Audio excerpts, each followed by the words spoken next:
Hi everybody, it's Claire with a project for the ScrapFX design team. So again, I'm playing in the Junkcraft journal from ScrapFX, and you can see here I'm just going straight in with some black acrylic paint with a dry brush, and I'm just adding some paint across the middle of the page. And then I was just having a look through these Dreambird silhouettes and the leafy twig chipboard elements and working out sort of roughly what I was going to do with those. So once I'd had a little look at them and worked out where they might go, then I took them off the page and started on the next stage.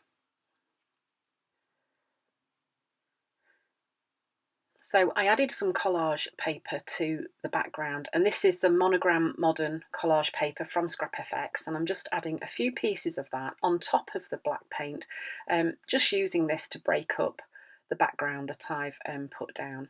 So sometimes I put it down first and sometimes after. It varies really, depending on how I feel and what I do first.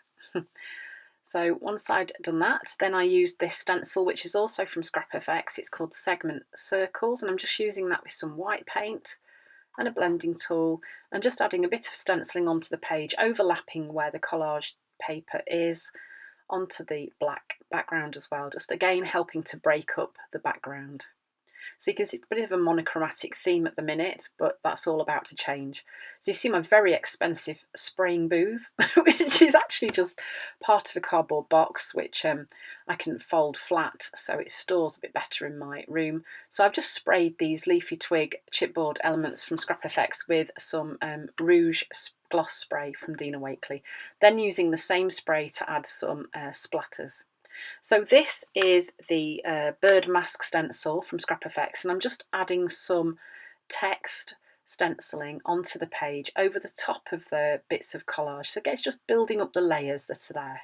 So once these chipboard elements were dry, I'm then using a white gel pen, and I'm just adding some doodling onto those, just outlining some of the parts. Just you see, it just makes them pop a little bit more. It's quite fun to do. So definitely with ones that have more surface area, it's fun to stamp on them and doodle on them and all sorts, just to make them more part of your page. So then I decided that I would just add a little bit of white onto the background where these were going to go, just to help them stand out a little bit more. So I had a little bit left on my blending tool, and I just gently rubbed that onto the page. I'm putting these in place using the Tim Holtz Tiny Attacher, just because it's super quick, and you can see I had a bit of a dope moment there and managed to staple another page to the back. So I'm just pushing the back of the staples down because I moved them there, so using that card to just push them flat. So once they were attached in place, just the top parts where I couldn't get the stapler to reach, I'm just sticking down with a bit of PVA glue. So then I got the little birds out and decided where I was going to stick those. So once they were stuck in place using a glue stick, I then started to add some mark making onto the page. So I'm just using a Posca pen in white and a Signo Uniball, just adding some dots and some mark making onto the page just to help ground those chipboard elements that I've put on there. Different sizes of dots, really tiny ones and slightly bigger ones, just help to create a really lovely pattern at the bottom of the page.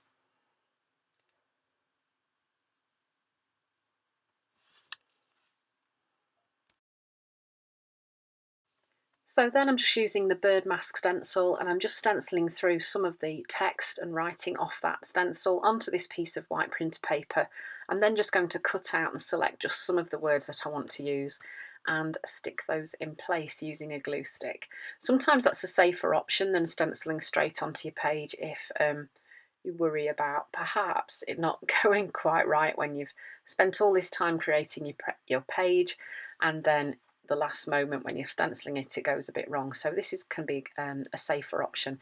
Looking at it now, I think I wish I'd done this text onto some craft card instead of the white. But there we go. So there's the finished page. So I hope you've enjoyed watching this video and seeing how this came together.